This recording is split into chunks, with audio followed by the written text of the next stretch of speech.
Prince residential senior secondary school Govindpura online classroom में आप सभी का स्वागत है। Good morning.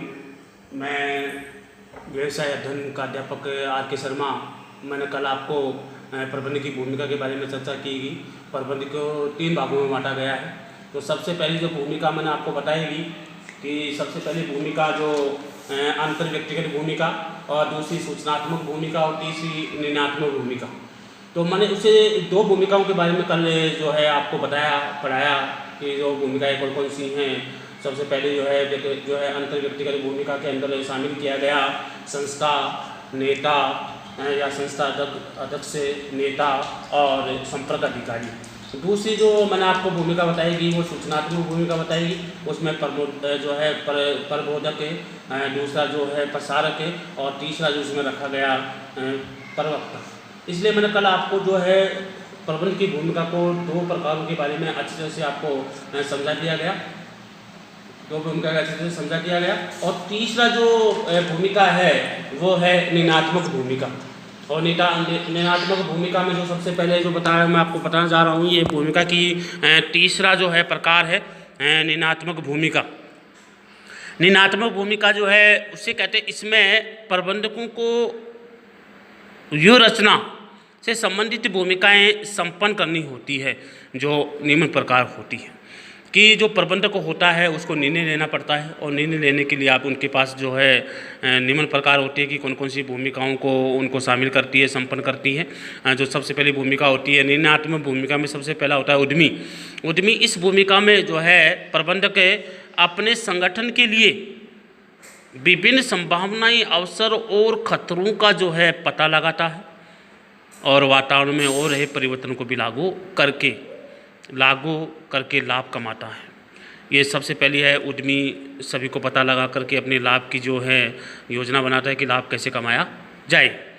दूसरा है उपद्रव निवारक। अगर कोई भी झगड़ा है या मनमुटाव है या उपद्रव है या संघर्ष है या अशांति है, इनसे बचाने के लिए या संगठन में जिस प्रकार की कोई समस्या आ रही है, चाहे वो दिन प्रतिदिन की चाहे झगड़े हों या उपद्रव हो या मनमुटाव हो या संघर्ष हो या अशांति हो, अगर इस प्रकार की अगर कोई समस्या आ रही है तो प्रबंधक क्या करता है, संगठन में समस्याओं को दूर करने की कोशिश करता है ताकि उपद्रव नहीं हो।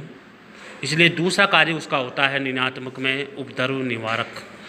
तीसरा होता है संसाधन वितरक। इस भूमिका में प्रबंधक अधीनस्थों के लिए संसाधन और कार्य के बारे में योजनाओं का निर्माण करता है, बजट तैयार करता है, वित्त संबंधी कार्य करता है और कच्चे माल की व्यवस्थाएं करता है और यंत्रों आदि का जो है आवंटन करता है और संसाधनों का उपयोग करता है। कैसे किया जाए, इस सब की जानकारी जो है प्रबंधक के द्वारा दी जाती है। प्रबंधक जो है संगठन जो है संसाधन वितरक में जो है प्रबंधक के बजट बनाना है, कच्चा माल है आदि की व्यवस्था करना है और भी जो यंत्रों आदि की व्यवस्था करना है, मशीनों की व्यवस्था करना है, ये सारा काम जो है उसके माध्यम से किया जाता है। इसके बाद जो है वार्ताकार, मानी कई प्रकार के जो है आपसी समझौते एक कंपनी से दूसरी कंपनी में या एक पक्षकारों से दूसरे पक्षकारों के बीच में समूह में समझौते करता है। कंपनी को किस प्रकार आगे बढ़ाया जाए, इस प्रकार के समझौते करने में भी जो है इसकी भूमिका सबसे ज़्यादा होती है। इसलिए जो प्रबंधक विभिन्न पक्षकारों के समूह की बातचीत करता है और आपसी समझौते भी करने की कोशिश करता है। ये जो मैंने आपको पढ़ाया कि निर्णयात्मक भूमिका में जो भूमिका प्रबंध की भूमिका 3 प्रकार की भूमिकाओं में, सबसे पहले अंतर व्यक्तिगत भूमिका, और दूसरी जो मैंने आपको बताया अंतर्गत भूमिका के बाद जो दूसरी भूमिका जो इसमें शामिल की गई वो सूचनात्मक भूमिका, और तीसरी भूमिका शामिल की गई निर्णयात्मक भूमिका। इसमें उद्यमी आ गया, उपद्रव निवारक आ गया, संसाधन वितरक आ गया। चौथी भूमिका इसमें निभाता है वार्ताकार की। वार्तावानी आपसी संबंधों, विभिन्न पक्षकारों के समूह के बीच में बातचीत करता है, समझौता करता है और संस्था में या विवादों को समाप्त करके शांति बनाए रखने की व्यवस्था करता है। तो प्रबंध की 3 भूमिकाएं हैं, अंतर्व्यक्ति की भूमिका, सूचनात्मक भूमिका और एक है निर्णयात्मक भूमिका। इसके बाद भूमिका कंप्लीट होने के बाद प्रबंध के 3 स्तर बताए गए हैं। पहला स्तर होता है उच्च स्तर, दूसरा होता है मध्यम स्तर और तीसरा होता है निम्न स्तर।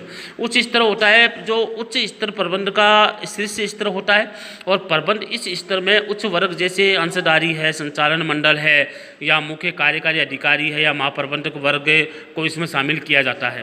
प्रबंध के इस स्तर में नीतियाँ और योजनाओं को निर्माण किया जाता है ताकि संगठन का कुशल संचालन हो सके। ये उच्च स्तर होता है जिसमें सभी मुख्य अधिकारी पाए जाते हैं या काम करते हैं या इसमें शामिल होते हैं।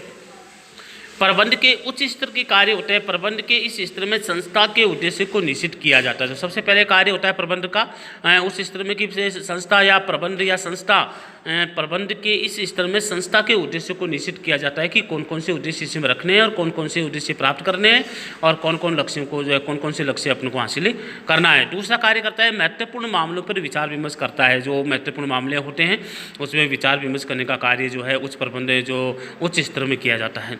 तीसरा है बजट का निर्माण करना कि साल में किस प्रकार का बजट लगाना है और किस प्रकार जो है लाभ प्राप्त करना है, इसका निर्माण भी जो है उस स्तर में किया जाता है। चौथा है मुख्य अधिकारियों का चयन करना कि अच्छे कर्मचारी और मुख्य अधिकारियों का चयन करने का कार्य भी इसी वर्ग में होता है। और पांचवा है अधीनस्थ में कार्य करने की भावना जागृत करने का कार्य भी होता है। और छठा है मध्य स्तर को आदेश प्रदान करना। और सातवां है योजना व परिणामों की जाँच करना। और आठवां है संपूर्ण संस्था में तालमेल और सामंजस्य बनाए रखने का कार्य भी किया जाता है। इस प्रकार प्रबंध के उच्च स्तर में जो मैंने आपको बता दिया गया है कि उच्च स्तर वाला जो प्रबंध होता है वो सबसे ऊपर वाला स्तर होता है। उस स्तर प्रबंध का शीर्ष स्तर होता है, सबसे ऊपर वाला स्तर माना जाता है उच्च स्तर वाला, जिसमें मुख्य कार्यकारी अधिकारी होते हैं, मुख्य प्रबंधक होते हैं। और इसी में नीतियाँ, योजनाएं, परियोजनाएं जो भी बनाई जाती हैं वो उच्च स्तर में ही बनाई जाती हैं ताकि लक्ष्य को प्राप्त किया जा सके। उस स्तर में सभी कार्य अधिकारी इसमें शामिल होते हैं। जब अंशधारी हो, चाहे संचालन मंडल हो, चाहे मुख्य कार्यकारी अधिकारी हो या महाप्रबंधक वर्ग को इसमें शामिल किया जाता है। और इस स्तर में नीतियाँ, योजनाओं का निर्माण किया जाता है ताकि संगठन को सही ढंग से चलाया जा सके। मैंने इसमें बताया कि प्रबंध के उस स्तर में निम्नलिखित कार्य होते हैं जो मेन कार्य जो है प्रबंध के माध्यम से किए जाते हैं। प्रबंध के इस स्तर में संस्था के उद्देश्य को निश्चित किया जाता है। दूसरा महत्वपूर्ण मामलों में विचार विमर्श किया जाता है।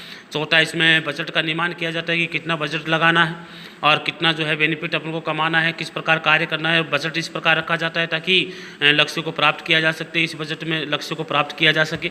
इसके बाद मुख्य कार्य अधिकारियों का चयन किया जाता है कि अच्छे से कर्मचारियों का चयन करना, भर्ती करना, प्रशिक्षण देना और उनको अच्छी ट्रेनिंग देना। उसके बाद वैसे सारे कार्य जो है इसमें चयन किया जाता है।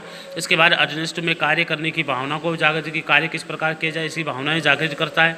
और मध्य स्तर को आदेश से प्रदान करता है कि जो मध्य इसके उच्च स्तर से जो नीचे वाला स्तर होता है उसको आदेश प्रदान करता है कि किस प्रकार कार्य करना है।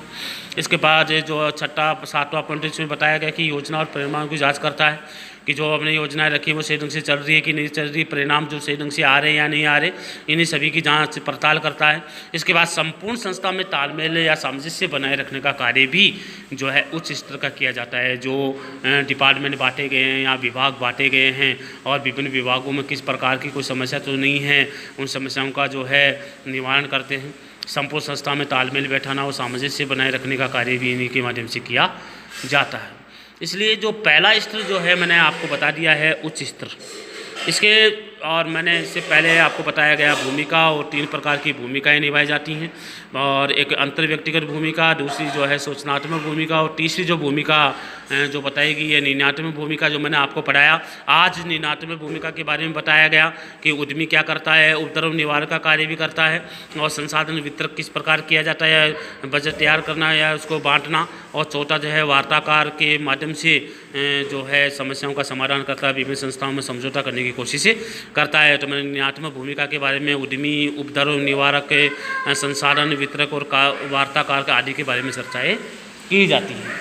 और मैंने आपके 3 भूमिकाओं के बारे में अच्छी तरह से समझा दिया गया है और नोट्स भी बना दिए गए हैं।